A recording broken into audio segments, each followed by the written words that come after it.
I'm sorry to say, at Terengganu, we had fried chicken before games, and I was saying, Irfan, you can't have fried chicken.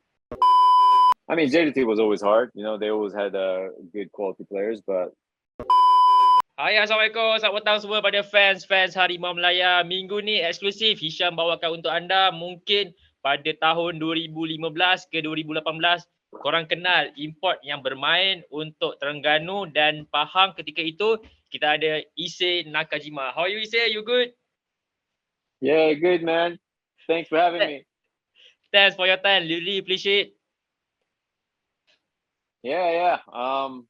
Yeah, man. It's good to be talking to a Malaysian again. Okay, my first question is what you doing right now after you're retired not playing football? Well, I'm in Barcelona in Spain, living on a boat in the heart of Barcelona. You living there? Yeah, man. I don't know if you can tell, but this is a boat. Oi, really I don't know nice. if that's the neighbor. Yeah. Here's the ocean. Like can you see the ocean? Yeah. Yeah. Your rent or that's your own? No, like when I left Malaysia, I went to play in Canada. Okay. Sorry, this door is stiff. Okay, here we go.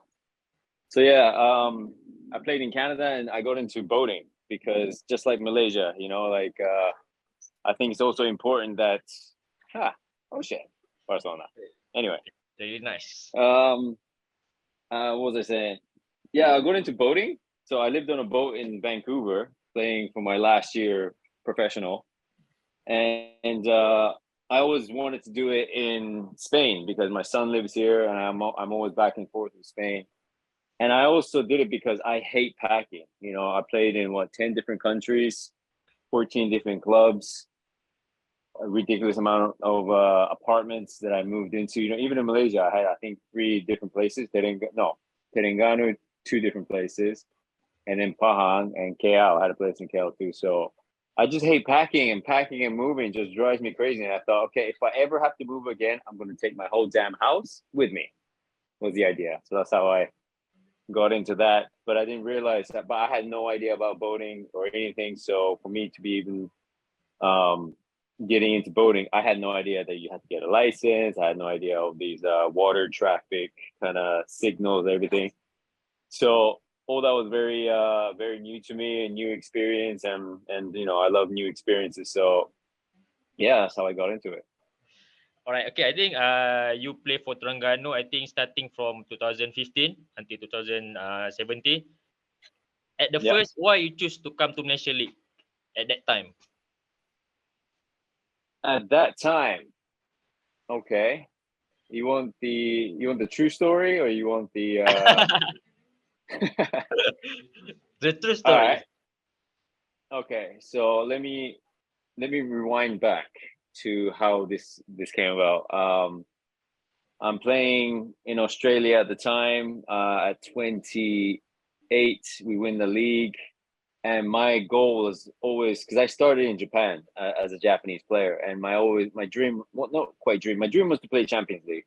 I played UEFA Cup with Denmark, with FC Nordsjælland. So I was getting there, and but I got sick of the cold playing 5 years in Denmark in the top league. So Australia came about. I went to Australia, enjoyed for the first time paradise football, and then I went to Cyprus.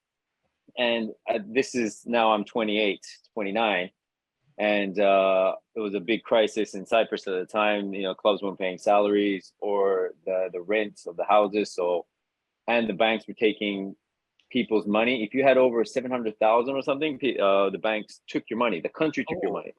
So there's a lot of Premier League footballers that I played with, and you know, they're in tears because their whole like career savings was in Cyprus at the time. They lost it all. So it was a really hard time to be there. And prior to that, they were in UEFA Cup. So I thought, okay, we have a chance at UEFA Cup / Champions League, which is why I went there with Ajax. But then with all this really strange thing going on behind the scenes, I left and I canceled my contract because due to no salary. But I didn't have anything else popping up in Europe, and you know, like I said, my dream was to play Champions League, and I didn't quite get there. Being with the national team 10 years with Canada, the only place I can go back to was MLS, and never really, and Japan never really took me back, or never gave me an option, whereas MLS did, you know, with Toronto and Montreal. So I went there. I didn't do good. Um, I was in the middle of moving everything, but you have to know that, you know, you see Premier League, everybody going on loans and stuff like this. This is a dual kind of agreement where a player says yes, the club says, okay, you know, you're not going to be a starting 11, but your salary, whatever, too high. We want to put you on loan. So if you disagree to this, you don't have to go, but they'll treat you like crap. Whereas MLS is you have absolutely no say. They do transfers, and it's not a FIFA sanctioned league. Sorry, you don't need to know all this, but the point is that as a player, you don't get a say in getting transferred. So, and with my European background, I only had the European mindset. So when I got traded from Toronto to Montreal after scoring the winning goal in the semifinal for Toronto to go to the final of the Canadian Cup, and it's, you know, it's a big deal. So I'm playing in the final. I score the winning goal. It's my 30th birthday, and then the next morning, it's on my birthday. They call me in to the director's office, and I was like, you know, everybody's congratulating me. Happy birthday, man! Dirty 30. You're 30, man. You're old. Blah blah blah. Yeah, we're going to the finals. And then I felt like I got called into the headmaster's office. So I was kind of joking around, you know, holy, you know, I feel like I'm back in school. Yo, what's the deal? You know, what's the deal, Gaffa? And he said, yeah, I don't know how to put this, but you have to go to Montreal tomorrow. So, and I disagreed, but, you know, I stood my ground for a week. But yeah, it's in my contract that the club can do whatever they want, even though I just settled in Toronto. All my friends are there. So anyway, I get moved to Montreal. I didn't enjoy one bit because I still had this negative thought that, you know, how could you, you know, just move players like this? So I was too outspoken, which was also my problem in Malaysia. So I was also outspoken.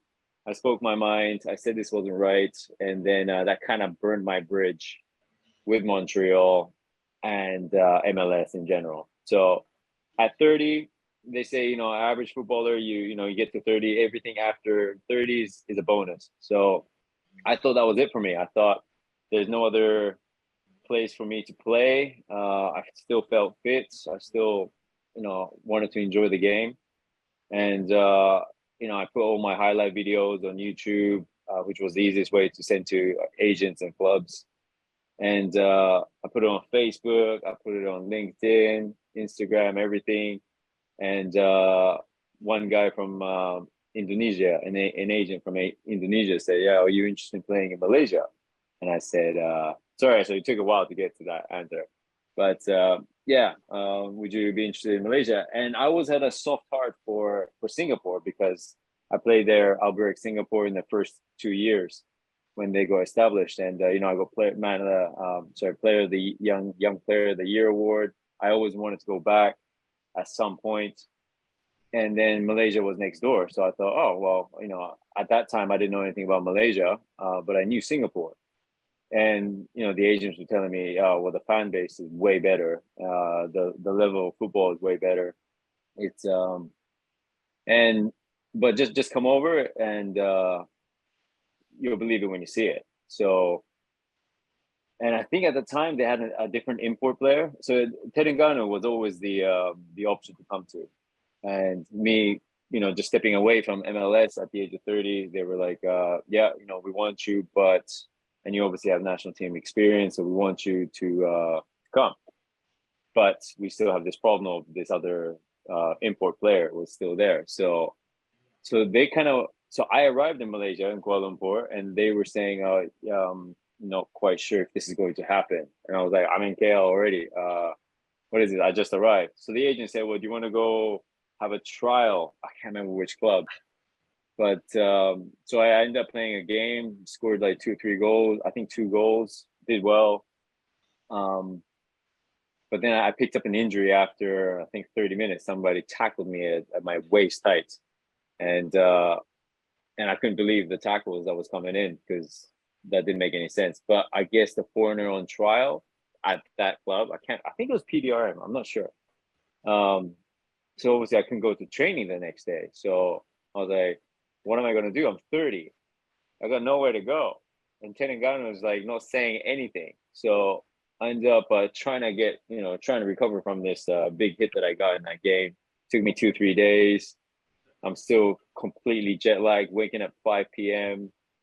up all night. I can't adjust yet. And then finally Terengganu said, yeah, we just want to see you for 2 days to see if you're fit. And then that was it. And then I had great 2.5 years at Terengganu, and I really enjoyed it. It's different too because I was in the mindset of, okay, this is my last game, or this is my last year. I'm going to enjoy as much as I can, and just give it everything I've got left in my tank. And yeah, Terengganu was good to me. I enjoyed the fans. I enjoyed the stadium. I enjoyed the culture. I enjoyed nasi legang. I can't believe nobody sent me. Everybody still comments nasi legang on my Instagram that I post, and I always respond with, somebody sent me some nasi legang, because there's one Malaysian restaurant, but they don't have nasi legang. So, yeah. Yeah, I think 2016 is the hardest part that Terengganu relegate, right, for the Super League to the Premier League. But you choose to stay that time. So because you say you want to maybe you over 30, right? You want to achieve something, but you choose to stay. Why at that time? Well, it's weird because prior to that getting relegated, we were the favorites to win it, because the following season, it was me, Gustavo, who was a magician with the ball. Wherever I'd run, he'd put the ball in front of my face. And then we had the Brazilian striker, Pablo. Was it Pablo? I think it's Pablo, no? Am I saying that right? Yeah, I think it was him. And, we had a good team. We were the favorites. But then everybody started getting injured. And then I was the only foreign player. Gustavo did his Achilles, and I can't remember. Pablo did something. And I remember being the only foreigner, and nothing was going our way. And I still had good games. I still felt like I enjoyed my game. I thought I played well, but we weren't getting the results. And I felt that the fans felt the same. Like we were putting in a good performance, but the wins weren't going our way. And then for us to get relegated. And judging from my performance and my connection with the guys and the town, for me, it was a no-brainer. I think there was a couple of talks about going to other clubs, but I was like, the connection that I had. So that's why I didn't want, and plus leaving and because it always takes about, they say a player takes 2-3 months to adjust to a new club. But for me, it always takes about 2-3 weeks. But again, do I want to adjust to the new club? No, I'll stay here because I'm happy here already. And the fans are fantastic. So I'm staying. And that's why I stayed. Because I think over 60 game you play and you score almost 32 goals, if I'm not mistaken. I think almost half your state. I think quite good. Then after that, after 2017, you move right to Pahang for a short term only. So maybe you can tell us about the journey. Can I be honest? Sure. Well, I didn't get along with Irfan. Irfan was the coach back then. He's, I think it was like the highest paid coach in Malaysia at that time. So obviously there's a lot of respect for him. But with all the coaches that I had, I'm sorry to say, but for me, it just wasn't. I thought as you get older as a player too, you start to kind of think like a coach, and you want to see why he made certain decisions in the games and the preparation for the week. I always thought the preparation for the week wasn't good enough, but we were winning the games because we were in the second division Malaysia, right? So for us to be moving up, but there are still some games that we lost. So that was my problem. I was too outspoken, but all the guys around me were all the Malaysian Terengganu guys were all saying, no, we've never had a player like you speak their mind, and all the other foreigners are telling me, "Say, just shut up, man. If you want to stay here, shut up." But I thought it would be the good of the club, to be more professional. And when I say professional, it means preparation. It means not only the players being mentally professional themselves, but also the club. And the club just wasn't that professional. And I think I still rubbed off my I guess my advice, like getting a bus rather than traveling by plane. And finally, they got a nice bus. And I think we got a bus when I was there. And then I would say, yeah, you got to paint it black. We gotta look sharp when we arrive. And then they did that. So I'm happy to see the social media. I see the bus, and I'm like, I'm proud of that bus. But it's all the small details in football that you wanna. There's a lot of things you can't control, but you want to try and control the most of it, like trainings and preparations. And that's what professional football is in Europe and everywhere else that I played. So I was too outspoken regarding that, and Irfan didn't want my because my stats were good as a winger, striker, scoring almost every game. So and that's why I didn't get another shout out to stay Terengganu, because I was like, I'd love to stay. And then I went back for a bit. I think I was away from Malaysia for like 3-4 months. So I didn't start with Pahang. I came in halfway through. And it was short. Again, starting a new club. I love the guys like Matt and Mo at the time, and Patrick as well. So I got along great with the guys. But again, there was another club that I thought Terengganu wasn't professional, and then Pahang was even worse. Like the training facility, and this is what we talk about being professional, is about the training facilities. And no real showers, just the hose. It's a hot country, so it doesn't really matter. But it's all about having the right pitch to train on and to play on for games. And I think I was a little, again, I shoot myself in the foot. It's my fault for speaking out loud. I think I know that coach at Terengganu yet. You see, I think until now he still managed the Malaysia team, but it's okay. So how you describe your? Wait, who? Huh? Sorry, what? Irfan, he's the coach of the national team? No. That coach that you was outspoken with Terengganu, right, for the last year. Yeah, Irfan. He still managed to the club in Malaysia League right now. Oh yeah! Wow, wow. Well, he's doing something good, obviously. So good for him. I'm happy for him. So I think how you describe overall your journey in Malaysia career? I think almost 3 years. You happy? You before this you say you don't know about Malaysia, right? So after you came in, how you say about Malaysia League? I've tried to introduce many guys to, I spoke to Hayo at Terengganu, some of the other guys that I played with. And I'm trying to send more Japanese guys over there that I know has the quality, or even guys playing in MLS. Because yes, when you're 30, it's the perfect time to go. Enjoy some paradise football and a good level of football, and a full stadium. So most of the times, full stadium, and the pressure's on. And as a foreigner, the pressure is always on. So it's a good place to be in that mental state, knowing that this could be your last year. Give it all you got. So to be in that, because as when you're a footballer, when you're 20 years old, you're constantly thinking about the next season. You're trying to make a step up on the ladder, trying to get into UEFA Cup, trying to get into Champions League, trying to get on the national team. So you're constantly thinking about that game to get to your next step. Whereas Malaysia, if you do well, you don't really make a step up. Maybe Thailand, you don't go to Japan from there. You don't go to China or Korea. So as a ladder is different, but as a 30-year-old, it's different mentality of like, if you still have something to prove, then this is the place to prove it.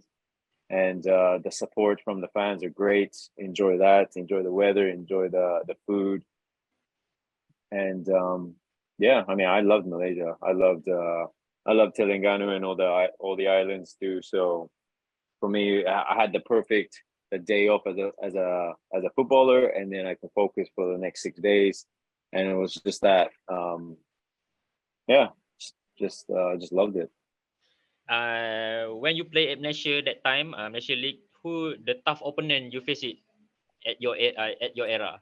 The local player and import player, who the tough opponent? Because you play for the attacking, right? Yeah. The tough defender that you face that time. Tough. I mean, when you say tough, It's hard for you to. it's hard for me because I know what tough is. You know, like when I played in, against FC Copenhagen, who has domination of the ball, and you're just chasing the ball, trying to get the ball, and it's boring because you have 20% of the ball, and trying to, when you finally get the ball, you want to try and keep possession, but as an attacker, you still got to take a chance, and it's that fine line of, okay, do I take this guy on? Do we try and keep the ball? You know, and there's no margin of error because like I said, the preparation, the tactics when it comes to the build-up play, starting from the goalkeeper to the center backs going out wide and making a build-up from there, and it's so systematic in the movement, and everybody knows that's how we build up, and every single player knows I have 2 or 3 options, not just like, okay, pass the ball here, see what happens, and maybe I take a guy on, maybe I'll switch the ball. No, it's like so systematic, the European football, and with European coaches in MLS too, it's exactly that way. And especially with national team, it's so even more systematic because you only have 1 week to prepare for a game. So, and then there was no preparation. I'm sorry to say, but there was no preparation when I was in Malaysia. I hope it's different now. Football has to evolve. Football has always evolved everywhere else. And because it's all about details, you're trying to get rid of all the excuses that may come up. So for me, a tough opponent, I'm sorry, no, there was no tough opponent for me because I know what tough opponents are. And it's just a matter of, okay, can we play well today? And that was, is everybody, make sure that you don't make mistakes in your own third, make sure we keep it simple in the middle, and then be creative in the front third. So, and sometimes guys will still be dribbling in our ball, trying, rather than kicking it away for safety, you're still trying to dribble. So I remember getting pissed off with some of the guys saying, why are you dribbling here? Play simple, safety has to come first when you're around our box, obviously. So it was always, for me, kind of worried about my team to perform to our best, because on our best days, I felt we were, we couldn't lose. We really couldn't lose. And then, I mean, JDT was always hard. They always had good quality players, but did they have 80% possession? No. It was they capitalized on our mistakes. And if you look at all the majority of the goals, it's not the build up, 10, 15 passes leading to a goal. It's not. It's the majority is 2-3 passes that came from a mistake. So when you look at that, I'm sure JDT was always a tough opponent, obviously, but because they looked after all the details, And I always say, I speak highly of JDT because they're one of the most professional clubs throughout. I haven't experienced it, but Matt tells me how it is over there, and the pressure is always on, and that's how it is in Europe. And I know some of the guys there want to experience Europe and stuff, and it's tough for them to come from JDT, but you're already experiencing what European football is by being at JDT. So, and everybody has to kind of match up to that level, He's the prince. He's still prince, right? Or is he king now? Prince. So I mean, the prince obviously has he's got the right people in to give him the right advice and push the club in that direction. And how old is JDT now?